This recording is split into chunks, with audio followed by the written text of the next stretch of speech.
This is the Connecting to Spirit podcast with your host, Susan Norton. Here you will find ways for you of connecting to Spirit. These are true stories. Welcome. Hello, everyone. I've recently been influenced by a remarkable book that helped return a spark of light and joy to my life. And it is the book Answering the Call of Your Spirit by Heidi McBratney. How to wake up and remember the light of your soul. It is an honor to bring to you all today this remarkable woman. I've had the opportunity to study with Heidi McBratney over the years on my path of healing energy medicine, the path of shamanism.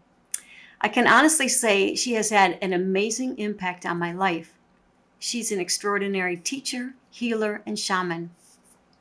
Heidi brings a depth of wisdom, insight, compassion, and encouragement that enables her to guide others to develop their innate ability to grow and flourish from the many life challenges we all experience. Her goal is to support others in developing a new lifelong skills that increase their awareness and balance, giving them a roadmap to emotional, mental, physical, and spiritual health. Heidi has been a practitioner in counseling, energy medicine techniques, and teaching for more than 30 years. She has achieved recognition as an expert in trauma stress, compassion fatigue, and healing the soul back to wholeness. Heidi believes that by supporting one person at a time to remember the light of their soul, this has a ripple effect on that person's family and community that brings further illumination and peace. Her book, Answering the Call of Your Spirit, was published in 2021 in Canada. Her most significant education has been through her world travels and learning from various elders of different indigenous tribes who encourage her to share her ways of returning home to one's truth and one's soul. Heidi has been given guidance and support from various Native elders in Canada and the United States, and from many elders in South America, Africa, Egypt, Israel, New Zealand, and Australia. So Heidi, welcome. So much, Susan. It's such an honor and a joy to be with you, and such an honor to be with you, especially having been a little part of your journey and see how amazing you are. Oh, thank you. I'm so glad we could meet across the borders because Heidi right now is in Canada. So let me kick this off. So Heidi, the stories you share in the book are really powerful and personal. They took me on a journey as I read them, a journey of discovery and experiences. And I want to thank you for being so honest to us about your challenges and how necessary these challenges were to answer your call to spirit. Is it ever scary to answer the call of our spirit? My first response is absolutely. And I give a little bit more of that is inside of us, Susan. Our spirit is always there. We're always that. We're that purity. And it is always there trying to guide us. And then it gets covered up with kind of the muck of life. The things we learn and believe, we get told or programmed into believing we're something else. And so when we hear the call of our spirit, that's often very quiet, but sometimes very poignant. It's almost like a shock, and it can challenge us to get out of the ways that we've been doing things that kind of sidetracked us. So it can be scary because it leads to change. And I think us humans, for the most part, aren't so great at change. Get into a comfort zone. Yeah, I think we're all that thing, right? We get into a comfort zone, and even though we know we're not necessarily happy in the comfort zone, it feels safer. And when your spirit calls you, it doesn't give you all the answers of what it's going to look like. And as human beings, we like to have a plan. We want to know that if I do A, B, and C, this is going to be the end result. But that's not how our own spirit speaks to us. It just tells us or gives us a feeling that we need to do something or go somewhere or experience something different. or change how we're interacting inside of ourselves or with life. And then our mind goes, but what if I do that? How will people like me? Yeah. What will change around me? What if my whole life changes? What if I end up alone? Like all these big questions come into play. And so at first it can be very, very frightening to follow the call of your spirit. But I want to say one thing very poignant to people is that your own spirit, that's what got born into your human body. That's what makes you you. And it's always known exactly what your purpose is and what you're looking for. And your own spirit is never going to mislead you. It's got your back 100% of the time. It may not always tell you exactly what it's doing, but it's got your back compared to your mind. Because our mind is what we've learned and been taught. And it doesn't necessarily have our back. It's telling us maybe what the systems think is best for us. Awesome. Beautiful.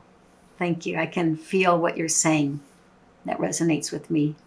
So, Heidi, in your book, there are these self-discovery moments. So the book, it has beautiful stories of teaching and adventures and transformation. And in addition, it includes a lot of self-discovery moments. And my question is, can anybody do these self-discovery moments that you talk about in the book? Absolutely, because my hope was that it was designed that anyone could. And when you did my introduction, and thank you, and is you hear from reading the book, you will not hear about shamanism. That's right. I don't talk about energy medicine in it. And it was very intentionally done so that this could support anyone who picked it up, that they didn't have to have a skill or a knowledge in a particular field or have an interest in a particular field, other than maybe the book caught their eye, the title caught their eye, so it fell off the shelf on them, something like that. So those self-discovery moments are just things to help us remember who we are and have insight into ourselves. Because the world and your life experience is actually happening inside of you. And what I mean by that is, yes, we're all living in the outside world. Right now, I look out my window. We had a beautiful snowfall yesterday, about a foot of snow. So the trees are still beautifully covered and the sun is shining and sparkling on them right now. So that's something in the outside world. But the world really happens on the inside. Because you just actually heard me describe what's happening on the inside of my world. I'm looking out at the snow, how beautiful it is. Oh. And sparkly. But I have a son who was in a big car accident. How long ago? Almost 4 years ago now, 3 years ago, where he rolled his vehicle 5 times. And when he sees snow in his inside world, he's terrified. Yeah. He doesn't want it to snow. He was even saying to me today, he goes, I want to move to Texas. And so in his inside world, he doesn't see the pretty snow. He sees something that's a challenge for him right now. So life is actually happening on the inside of us, not on the outside. And the outside is just a reflection of what's happening on our inside, so how I perceive it. And those self-discovery moments are meant to bring us to the inside of our world, to remember who I am. What is my spirit calling to? What do I really believe? Who am I really? What do I really want to experience in my life experience? And I'm not talking about that I want to live in Texas or some other place. Is, do I want joy? Do I want laughter? Do I want peace? Do I want all of those? What does my soul, why did it really come and show up on the earth? Wow. And just doing those exercises and reading the stories, it starts to happen. Like I start to feel these things as I was going through the book, and I went through it carefully, and I went through it like with intention, and it really did have a beautiful impact. And it got me to take actions that I maybe knew on some level I could, but I hadn't thought about it that way. So I had like a little journal going. And yes, more exciting things to happen, like where it took me was so interesting. Heidi, is there anything that could get in our way? Let's say we're reading the book and we want to take action, but what might get in our way from taking action when we're going through this book? I have to tell you, Susan, I was so excited when you shared with me that the book got you to take action, because that was actually the whole intent. Wow. Like you got it and you summed it up right away when you said it got you to take action, because it was written with that energy and that intent. Now you ask the question, what could get in the way of us taking action? Biggest thing, fear. Scared if I do something, scared if I don't do it right. What does that mean? Scared if I do, for example, one of the self-discovery experiences, what will I discover? Yeah. Right? So sometimes what can stop us from taking that action is that moment of uncertainty. Some people will talk about, well, I'm a procrastinator. Okay. But my next place is, how come we're procrastinators? Because sometimes we're bored, we're not sure, and yeah, I procrastinate too, Yeah. right? Especially if I really don't want to do something, kind of more like something I have to get done. But procrastination is often a form of fear, of uncertainty. So uncertainty is a very low level of fear. Or what if I do this? And what's it going to pop open for me? That's right. So it's sometimes a form of protecting myself. That's why, so I would even say, even if you can't do a self-discovery experience, notice what comes up inside of you, because that's actually a part of the experience. The very fact that you can't do an experience is part of the experience. And to notice that and what's going on inside of you. So often if I'm working with people, sometimes they'll call it homework, give them things to do to move along in their journey. And they'll come back and sometimes feel guilty or shameful. Yep. And it's like, no, because this is not like school. You don't get a grade whether you did the work or not. And in fact, even if you didn't do the work as suggested, what happened to you? Because that becomes a learning in itself. That's an opportunity to learn something about myself. Okay? And let's say I was scared to do a self-discovery moment. Then maybe I need to go and acknowledge that part of me is needing to protect myself in that moment, that I'm a little uncertain. And maybe I need to have a connection with that part of myself instead of trying to push myself and demand myself to go through an experience. So being present to the resistance and just like, okay, so just looking at it and not judging it or pushing it aside, just like, okay, wow, it's interesting that Yeah. Because often when we just be present in something, it actually loosens up the feel or the energy of it. I've noticed that too. Like, wow, I'm feeling this, or I'm owning it. I'm like, I'm feeling this way right now, just saying that, or in my mind noticing it, like, oh, it just got less or lightened up. So that's interesting. So, And the reason is that when we just be present, it deactivates the necessity to fight or to run from something. can you say that again? That was so powerful. I just like, what? When we are present? When you're present, even if there's a resistance and you're present with it, it disengages your own need to either resist or fight or to run from it. Beautiful. Right? Because inside of us, we have a system that's always trying to protect us, the survival system, right? And if I sit with my uncertainty or resistance, then I don't have to fight myself to try and control it or push through it or soldier on. And if I notice resistance, I don't have to run from it. I'll put that book down, or I'll do that exercise some other time. It's just like, yeah, this is uncomfortable. It disengages that survival system. So there's no struggle with it. There's no battle. So can I share a story? Please, I love your stories. They live with me. So this is a true story, a bit dramatic. So in my 20s, I was a different person exploring the world a little bit, and I was in Colombia, and I was on the beach in the evening drinking with the locals. And suddenly 2 motorcycles pulled up with militia on it, and they had machine guns, and they promptly pointed it at my forehead. And of course, I'm terrified. And I just want to get up and run, but another part of me knows likelihood is I'll get shot if I run. And the local said to me, just pretend like they're not here and keep drinking and talking.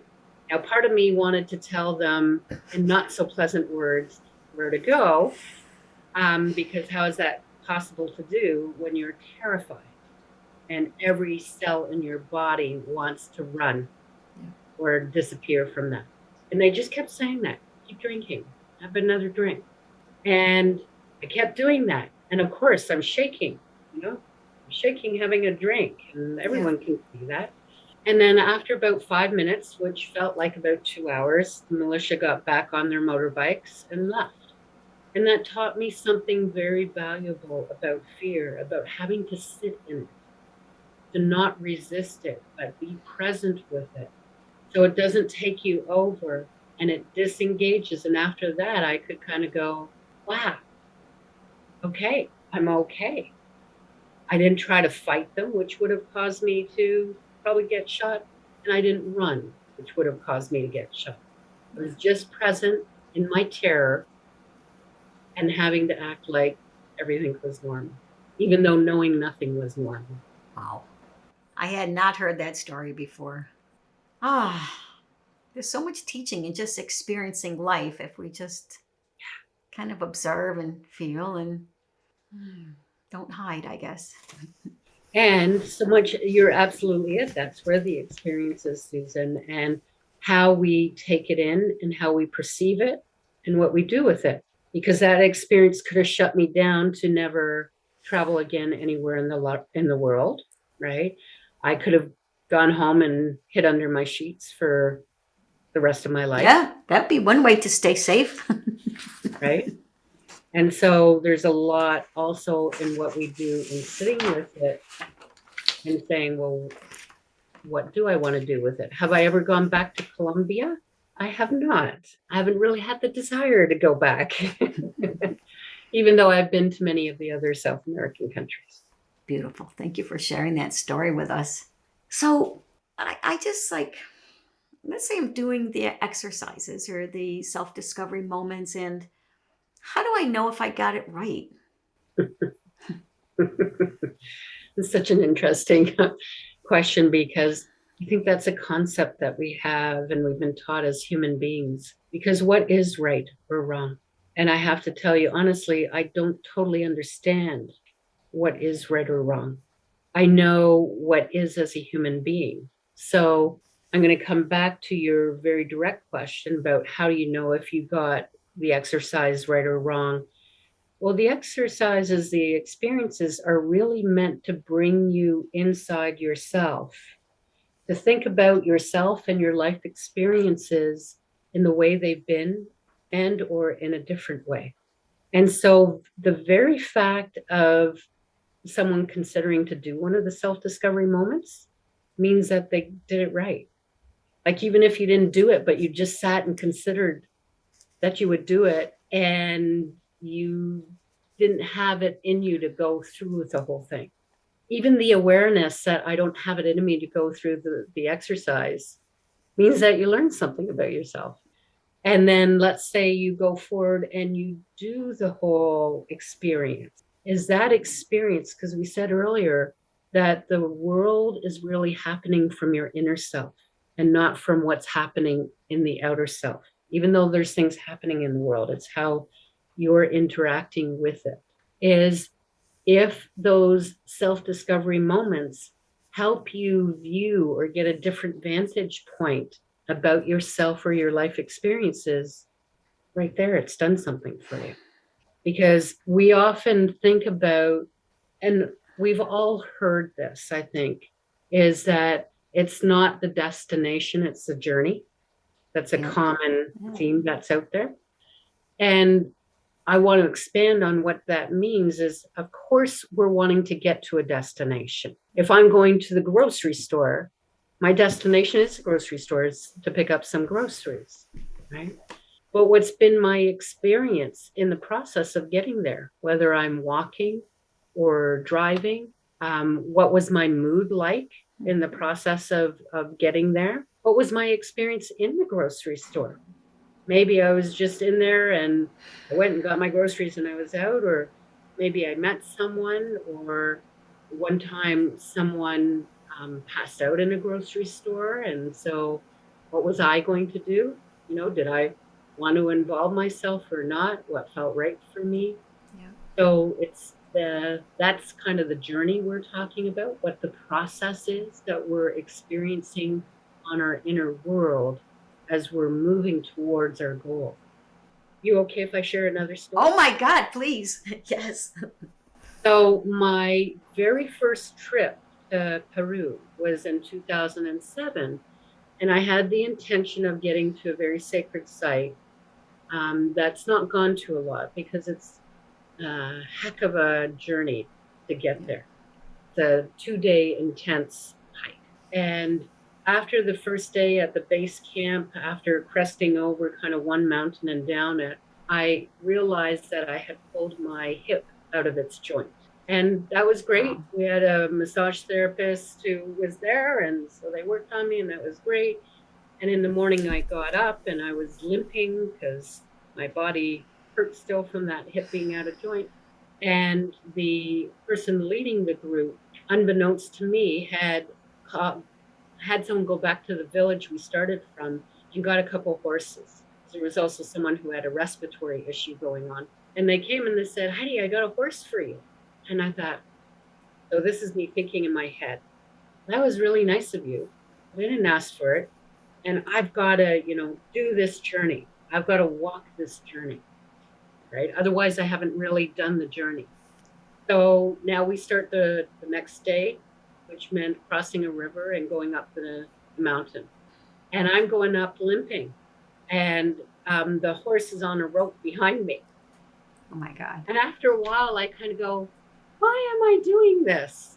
Why am I so stubborn that I won't get on a horse that someone actually so kindly got for you? So I got on the horse. His name happened to be Puma. Oh, wow. And so then I wanted to control Puma. I wanted Puma to move faster. I didn't want Puma to stop and do all the grazing that Puma was doing. And Puma would look back at me as if, listen, lady, you're on my back. I'm going to do what I want. If I'm going to graze, I'm going to graze. And besides, I know these mountains better than you. And at times we had to go around corners that were very narrow. And it was a little scary that it was, now I'm on top of a horse. And if he loses his footing, we're both down and we're not getting up from Nope. there. Nope. And so I try and control Puma again. And he would look back with a little like, oh gosh, you're annoying. And I eventually learned to just let go of the reins and let Puma say, okay, dude, you know these mountains better than I do. And I'm developing this trust. And then when we arrived to where we arrived, I realized that the journey was for me to let go of the control that I tried to have in life of myself, to me having to prove something to myself. I had to walk this journey and not use a horse. And when I arrived, I felt like I arrived with ease and almost like a queen. And not to have that in an ego way, but it was just like I was treated so well. I was supported so well. Yeah. And that I had to surrender in that maybe if I let myself open, that there was actually support for us. And so when we look at what is it that we're doing, so I actually, yes, getting to the destination, that sacred site I wanted to get to was amazing. But you hear how it stuck out in my mind, the actual process of getting there, how significant that was. So when people are doing the self-discovery moments, it's more what is the experience you have in doing it versus what is the end goal. Oh, I see. Come back to the experience. Yeah. Oh, beautiful. Yeah. Back to the inner world. Can I share an experience that I had when I was reading your book? When I was going through one of the self-discovery moments in the book, there was one called, I'm just checking the name of it, Supporting the Community Within. So I met the different parts of myself and we had like a meeting. And what was going on? How was my mind thinking about what was happening in the body and spirit? And something did come up. Like I just took notes. We had like a council meeting and then the follow-up activity. So that was the activity, like just have a meeting and see what's going on. You could probably explain more than me. I'm doing this from memory. Doing great. And I got the message, finish something, be done with it, clean up the garbage, the wrong thoughts, the wrong actions, clean it out. Have a clean plate. And in my mind, as I'm like, oh, okay, they all kind of agreed on that. It's like, you have so much crap on your plate. It's a bit of a mess. You're kind of gluttonous. Like if I was eating all that food, I'd be sick, like one of these gluttonous. And the message I got was have a clean plate. And I saw a blue plate kind of like this, so beautiful. And so I had on my plate too many things. And they wanted me to like clear off my plate completely, like take everything off that plate, wash the freaking plate, just keep all that crap on there, like clean it. I had to remove everything. They wanted me to clean the plate and then pause and then carefully put back only what was needed, carefully with consciousness. So that experience really stuck in my mind. And I keep the blue plate. I don't really eat off this one. I keep it on the table to remind me to pause. And do I do this all the time? No, but the plate is a reminder. It's a visual reminder. Stop. Because I want to do everything. I want to do this thing and that thing and go here and go there. And then I get overwhelmed and then get tired and then I don't often do anything. So I get stuck in that like, oh, now there's too much. I'm overwhelmed. So let me just not do anything. And that's not really the best solution either. So that was super powerful. So thanks for that beautiful activity that came out of your book. And it was so simple. Took minutes. Thanks for sharing that though, Susan, because you even gave something even important also is have something symbolic that you see that reminds you of something that you learned that helps you do your inner world, helps you to live your life better. You know, you saying, I keep the plate out just so I see it and that I remember when I see it. And you ask yourself, how is your plate? Are you doing things consciously? Yeah. Right? I think that's fantastic and a really good suggestion to people. And I noticed that I do take on less. Like there's this big 2-day workshop training, something that I'm getting into a little bit. I'm like, I'm not there yet. It's going to be a lot to take in. I'm not really ready. I'm not at maybe one day. I'm like, maybe the opportunity will come again. I'm like, I'm not getting involved with it. It's too much for my plate. So maybe it has really been helping me. So just like a little pauses. And so maybe it's coming into my life in ways that I hadn't really thought about, like that simple practice. So thank you. And again, what you just said is really important, and what the self-discovery moments are meant for is simple, yet sometimes hard because it pushes us inside of ourselves.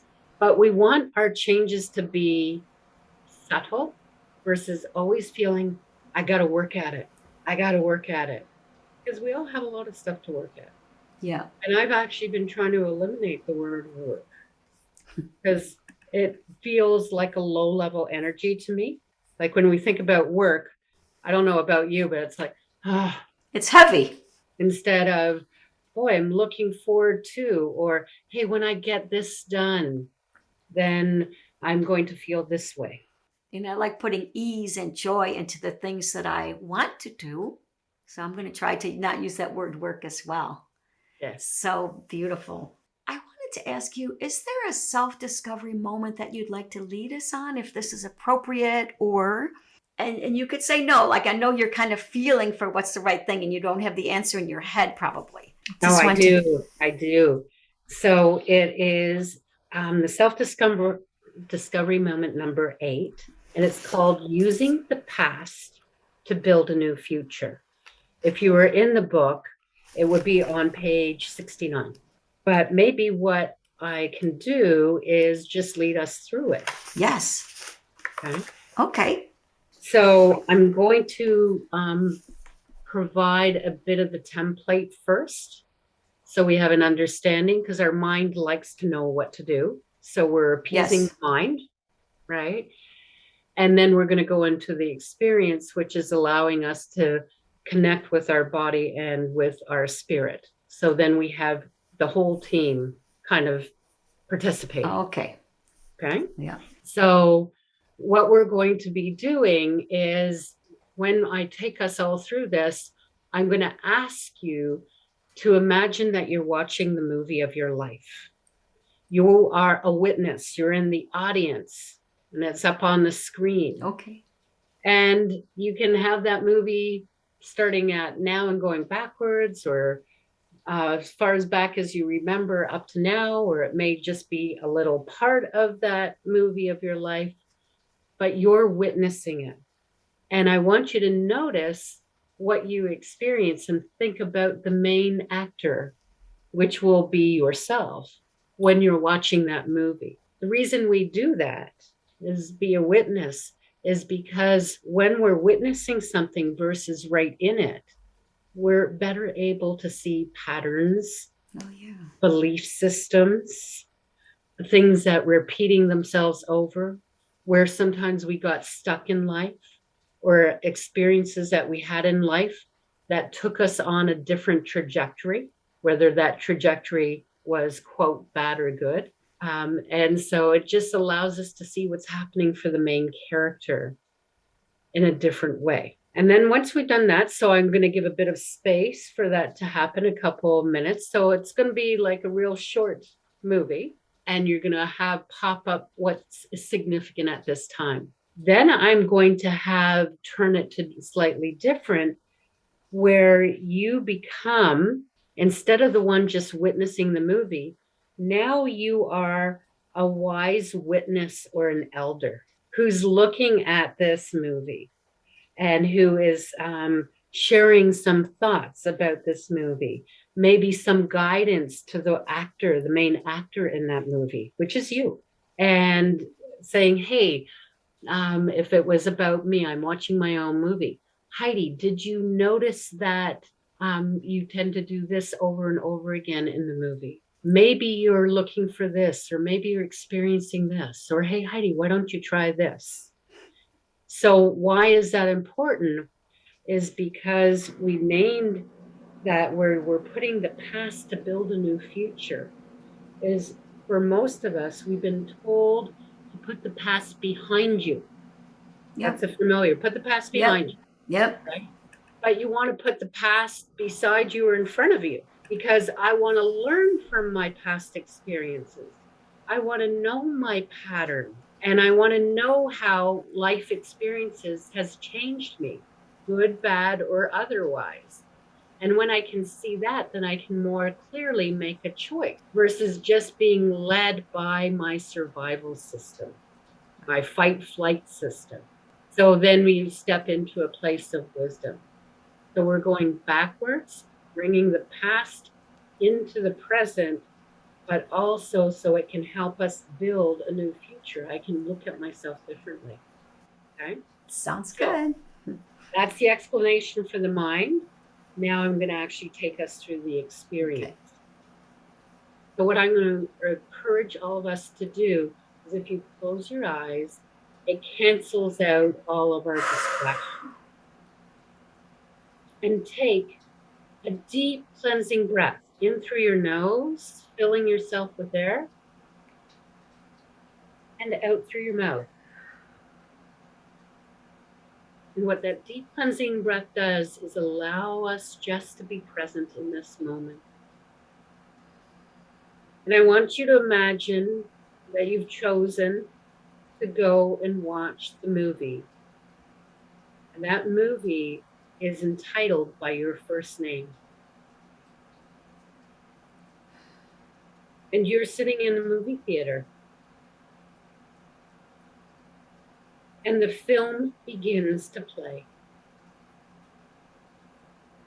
And you're just witnessing it and noticing your own experiences as you watch what has happened in this person's life experience.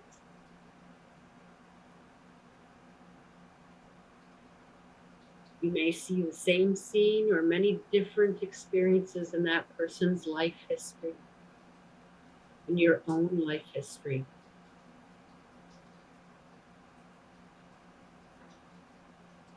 And you're just noticing, as the one sitting in the theater, the witness looking at the movie, what you're noticing and experiencing.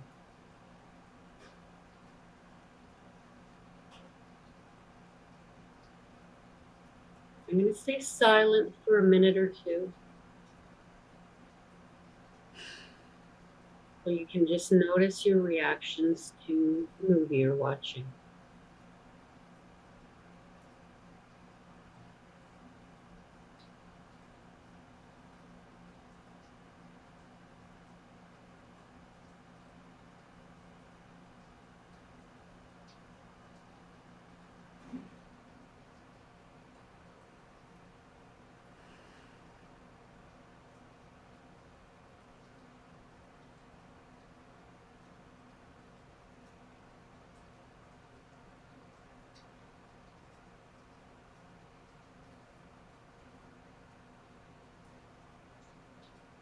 For this moment and this experience, we'll start to let that movie come to a close in this moment.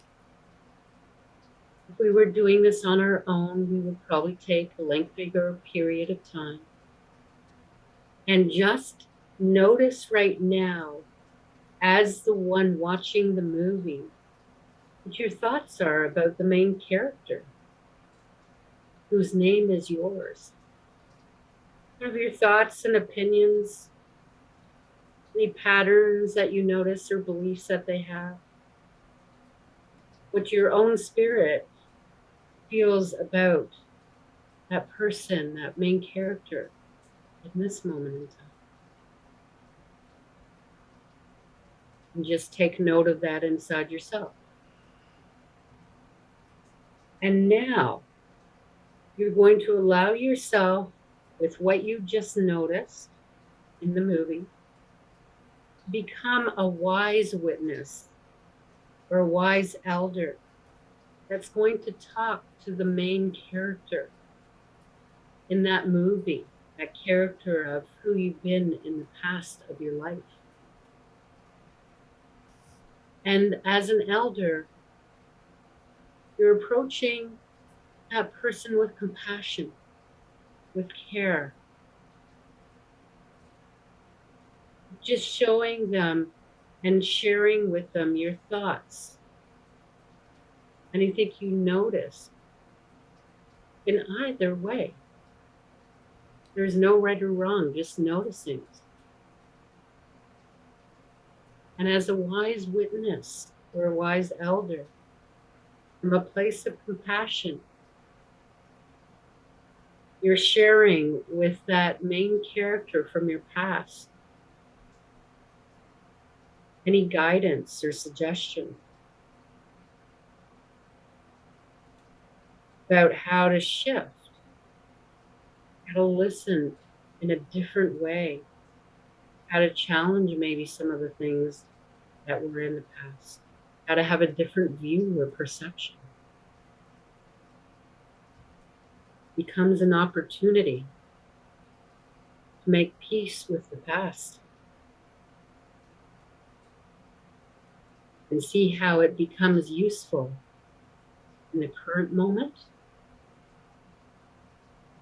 as well as creating a new future.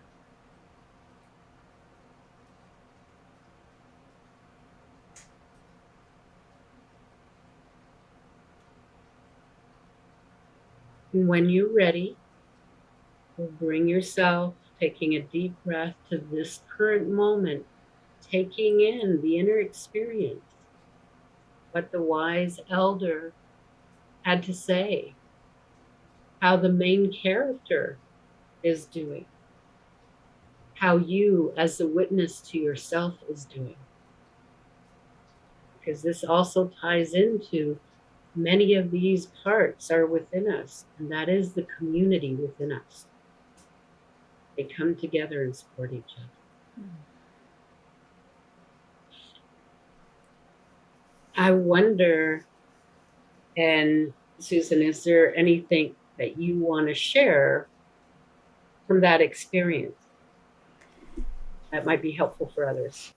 As I was watching in the audience, and for some reason I was eating popcorn, watching the Good thing. stage, and first I saw like some incidences when I was a child, and I began to go in my head and start watching, like going into the experience. And I'm like, no, no, no, just watch.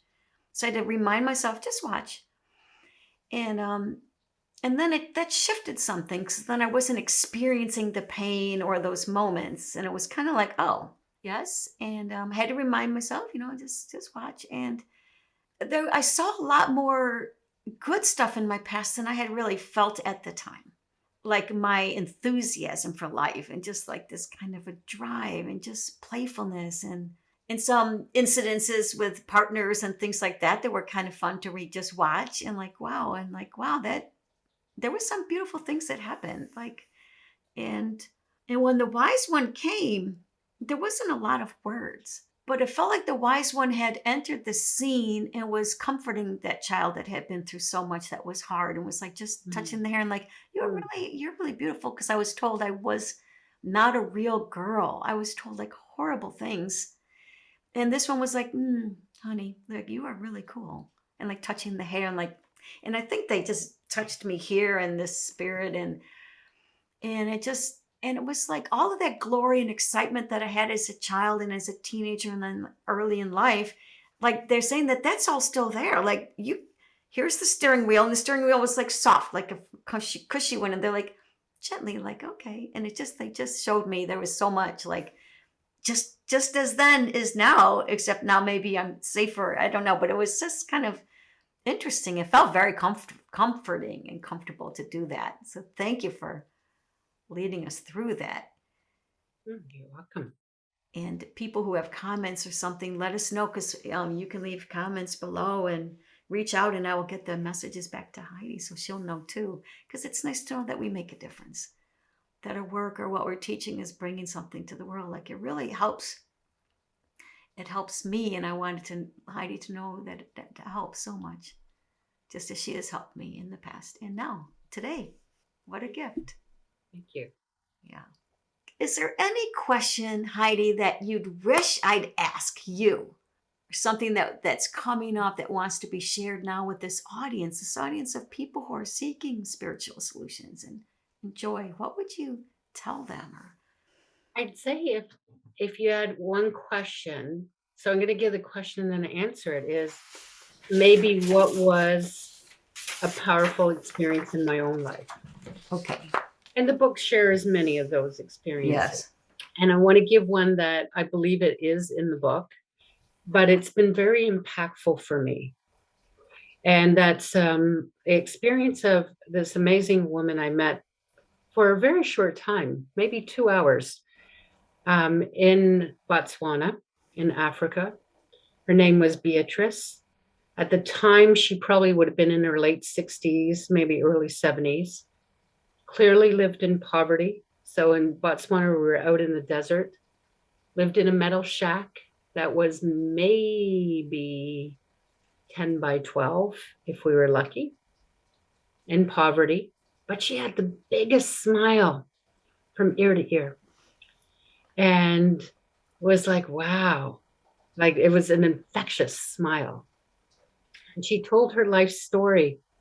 It was very sad. It was actually horrific. And she was still smiling. And she said, no one can take my spirit from me. She was very spirited. No one can take my spirit from me. And her story had included someone harming her so much they had made her dig her own grave and said she was going to die that night. And no one can take my spirit from me. And then she pointed across the way and she said, you see that man over there? And he murdered my son last year. And she's still smiling. And it's like, how are you doing this? And she said, I'm sad. I'm angry. But no one can take my spirit away from me, no matter what happens in my life. And I remember thinking, I want to be like her when I grow up? And so in some ways, that's part of what this book came from, is how do we answer the call of our spirit?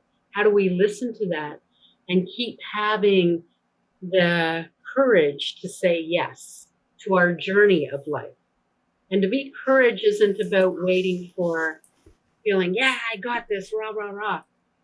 It's about being terrified, uncertain, not knowing where it's taking us, but feeling the drive. I often think about people who are the people of protected countries or people who are in the services. I'm sure they don't wake up when they are wherever they are thinking how excited they are that they could die that day and they may never see their family. But they have courage. I'm sure they wake up at times terrified and thinking they will not see their family. They may die that day. But that their drive, their need to maybe protect their families or their country or whatever has driven them to do that particular job is stronger than that fear. That they still have the fear, but their vision drives them through it. And so they're saying yes to the journey. And I think in some ways that for all of us is to say yes to the journey of our own spirit. Just like Beatrice in Botswana, who no matter what life offered up, never lost a sense of herself. And so that felt like something I wanted to share. That was a powerful moment for me that I still connect with at times, or in those moments where life is a struggle. I kind of remember that smile and I go, right, don't let your spirit go. Thank you. I have a stick that's in the form of a Y. And in fact, I have two, because saying yes to spirit is one of the things that I learned when I was in training with you. And so I have this Y stick that reminds me, say yes, to spirit or to the call, and just somehow the answers will come, or the way just opens. Sometimes I have to say yes before I even know how it's possible. And I say yes anyway. And like, I'm going, and then the way opens. Like, it doesn't become all neat and pretty. So I'm like, wow. And I still do that. So I just have to, not get bogged down. That's why books like this help me so much. That's why reading this book just like brought me back to this. I'm like, oh my God. And so I really appreciate it. Whew, what a beautiful journey this has been today with you. I just want to say that I've had many interesting moments in reading this book, Answering the Call of Your Spirit. And I've learned how to clear off my plate. I had a small fire outside in which I've burned my old stories. I sat in the snow by the base of a beautiful tree, by a waterfall in the freezing cold. And I literally got some answers I needed from a sacred tree at the edge of a waterfall. So I brought my journal out there. So that was super helpful. And I got answers that I needed from spirit. I guess one final question is, like, I want to keep evolving this connection to spirit. And I do want to answer my call. Let's say I feel really great now. Right now, I feel amazing. I feel like I'm sitting on a mountaintop. I feel really good. And what if I forget? What I would say to you is you don't forget. None of us ever do. We just get distracted. Your spirit never leaves you. Your spirit is always there inside you, and it's always talking to you. It's always there. It will never forsake you. It will never leave. Our mind, gets distracted. We get distracted by life. We get a little misguided. And we know when we feel that because we feel yuck. That's right. We're disorganized. We're more irritable. We're depressed. We're unmotivated. All those words. We all know it. We've all lived it. And in that moment, that should be kind of go, okay, I got to call to the wise one in me, the spirit. Got to call him or her back into the driver's seat to help me know where I'm going. And then that part of us, when it comes back, ours is to let it drive the car. Become laser focused on what your spirit is calling you to. And you said something earlier, Susan, that you said, I don't always know what I'm saying yes to. Like there's not the plan. You don't know how it's going to happen. You just have to say yes. And somehow as soon as you say yes, then it's like the doors open or it becomes clear the next step. And I often liken it, how do I keep going? How do I not forget? Is there'll probably be times that we do because we get caught up in life. Number one, have compassion with ourselves, not to feel bad, to see that, yeah, I'm human. And even our distractions or where we got off the road of our spirit can be opportunities to grow and learn. That maybe I start to notice a pattern of what distracts me, what makes me forget. Because maybe when I forgot, it's because I'm getting overwhelmed about something. Or maybe I don't want to know the next step because I'm scared to take the next step. So I just kind of put it to the side and it feels like I'm forgetting it. So everything in us is an opportunity. And always go back inwards and focus inward. Do the inward journey. That's beautiful. I know when I start to get distracted and I get off course, I don't feel comfortable. Like I'm just like not super, it doesn't feel really good. So that's a motivation for me to kind of get back up or get back and tap back into, taking the time to ask like what's going on or to read books like this or do some of those exercises again. So it's so beautiful. So can I read a quote from your book that really struck me? Wow, I'd be honored. Okay. It's page 201. So it's near the end of the book. It's maybe at the very back. But this just like summed up the experience of the book. It is experience that turns knowledge into wisdom. It takes you far beyond just reading about or hearing about something. The growth is in the doing. Wish I had a bell. I'd ring a bell right now, but I'll shake a rattle. Good. I love the rattle. Thank you. I love it too. So I think that brings us to the end. So thank you very much, Heidi McBratney. And just so you know, I'm sure you're dying to figure out like, how do I get this amazing book that is so powerful that now you've just met the author? Answering the Call of Your Spirit, How to Wake Up and Remember the Light of Your Soul by Heidi McBratney. And I am going to leave in the link below or in the details how you can order this book. And if you have any issues, just reach out to me. I'm super easy to contact. And I'm in contact with this amazing woman. So I will pass along any kudos to her. And thank you, thank you, thank you. Thank you, Susan, so much. Thank you to everyone who will see this. And may you enjoy the path of answering the call of your spirit. I can only tell you it's nothing but stunning and amazing. Yes. Thank you. And Heidi's life is a testament. Thank you. Thank you. You're welcome. Bye-bye. Bye. This has been a Connecting to Spirit podcast with your host, Susan Norton.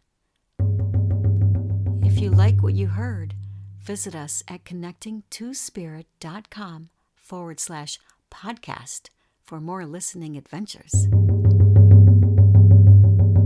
Blessings. Oh.